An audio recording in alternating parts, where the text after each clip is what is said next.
Why do most languages use either chai or tea to describe this beverage?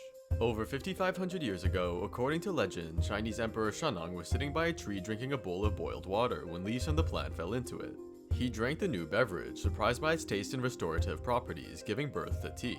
Tea was then drank in China for several thousand years for medicinal purposes, only being used as a social and cultural drink by the 8th to 9th centuries. During this time, the Chinese character for tea was standardized in most of China, pronounced as cha, combining the symbols for grass or tea leaves with person and tree. However, not all of China pronounced the character for tea in the same way.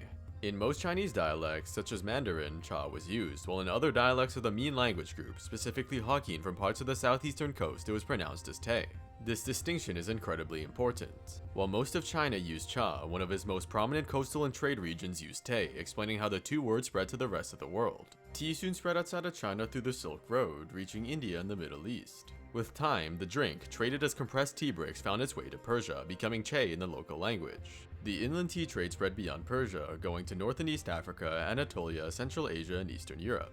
When describing the drink, locals of these areas used the words they had learned from the traders in Persia, calling it chai or a variation of it. Two exceptional cases of cha-based names are Japan and Korea, as they adopted the words for tea directly through contact with China, rather than through the Silk Road or Persia.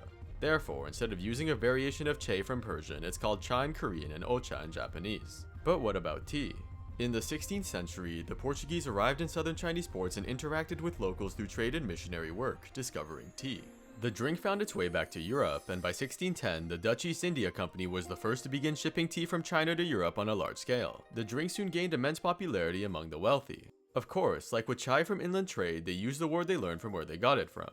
In this case, the Dutch and most Europeans traded with speakers of Hokkien languages from the Fujian area, calling it te. This explains why much of Western Europe, alongside the islands traders passed through and settled on, uses something similar to describe the drink. As Europe colonized the world, they brought tea to many areas. This explains why South Africa, originally settled by the Dutch, uses tea in Afrikaans, but Swahili in East Africa, which likely adopted the word from the Adjuran Empire's participation in Indo-Persian trade routes, uses chai. An exception to this is Portuguese, which uses cha to describe tea. As previously mentioned, they traded with southern Chinese ports, so you'd assume they used tea. However, the ports in question are from the region of Guangzhou or Canton, which spoke Cantonese, using cha instead. Thus, to describe tea, these countries use a variation of te, while these countries use a variation of cha. This is for a simple reason: the people they interacted with to obtain the drink spoke differently. Cha-based countries, besides Portugal, Japan, Korea, and some others, came into contact with tea through the Silk Road, adopting the word from most Chinese speakers who called it cha.